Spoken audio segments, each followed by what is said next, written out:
Let me paint you a picture. Two people, sitting at a table. One of them just spent $200 on something the other didn't know about. And now they're fighting. But here's the thing. They're not fighting about $200. They never were. Money arguments in relationships are almost never about the actual money. They're about something much deeper. Something that's been sitting there quietly, long before the receipts ever came out. And today we're going to talk about what that really is. Most couples think their money fights are about numbers. Who spent what? Who saves more? Who makes more? But psychologists have studied this for decades. And what they keep finding is the same thing. Money in a relationship is a language. And when two people fight about it, they're actually speaking in code. Here's what the code really means. When someone says, "You spend too much," what they're often really saying is, "I don't feel secure with you." When someone says, "You're so controlling about money," what they're really saying is, "I don't feel trusted." When someone goes silent after seeing the bank statement, they're not just stressed about numbers. They're feeling something they don't have words for yet. Fear, shame, loneliness, powerlessness. These are not money feelings.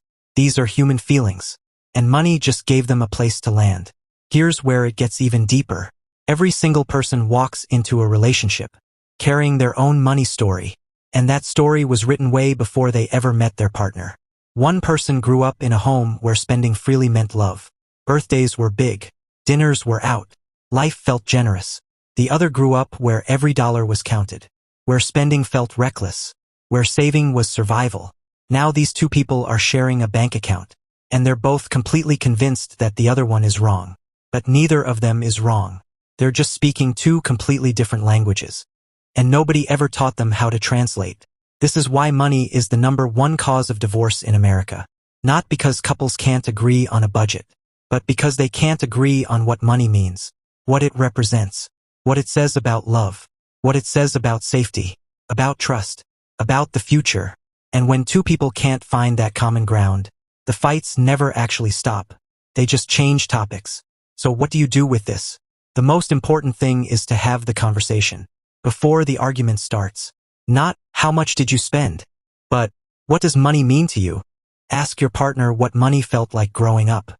Was it something that caused stress? Was it something that felt safe? Was it ever used as control or as love? Those answers will tell you more about your relationship than any budget spreadsheet ever could. Because when you understand where someone's money behavior comes from, it stops feeling like an attack, starts feeling like a wound. And you can't heal a wound by fighting it. You heal it by understanding it.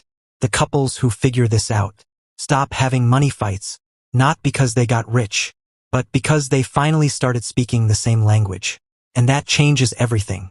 Not just in their finances, but in their relationship, in their home, in the way they sleep at night.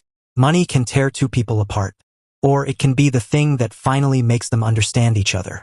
The difference is just one honest conversation.